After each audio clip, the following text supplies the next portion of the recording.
Hey guys, magpa emission test tayo ngayon dito sa Autotech ng Mandaluyong, malapit lang sa may Show Boulevard Highway.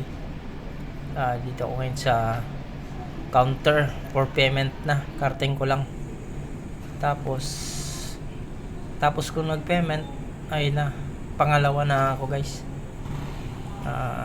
After nung NMAX, sunod na yung sa akin. Ayan na guys, sa akin na yung nakasalang. Ayan na, hintayin natin hanggang matapos. Saglit lang dito guys, karating ko lang salang agad. Ayan na,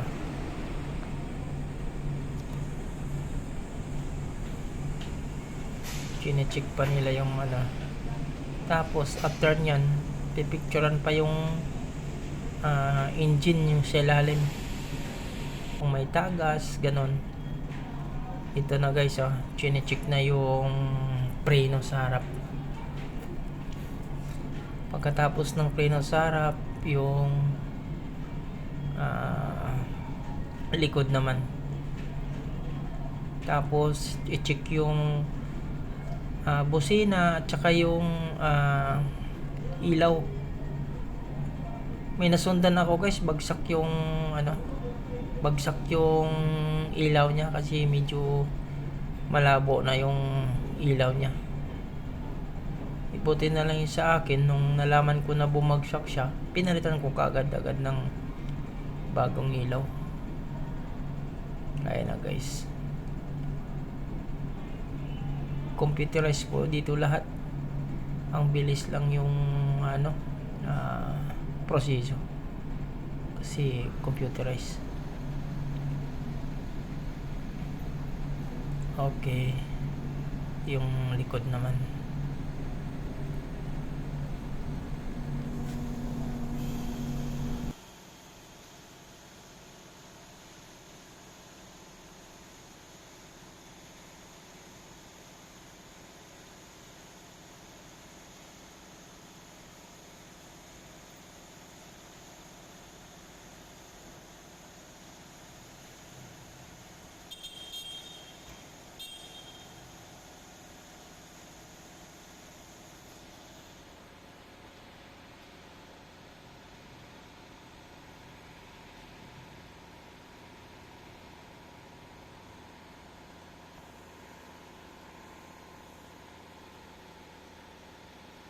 Ganda dito guys, high tech yung mga gamit nila lahat.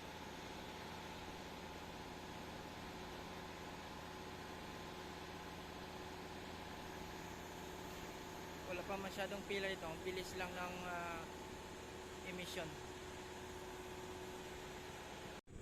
Ayun na guys, tapos na yung emission test natin. Patapos ang saglit lang, wala pang 15 minutes.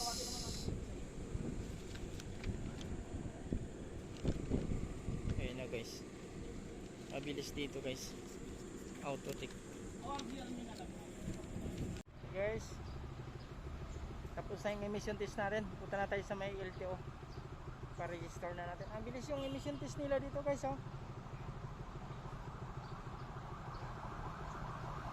mga 15 minutes lang guys, tapos na. Automatic lahat. Okay, let's go. Punta na tayo ng LTO guys.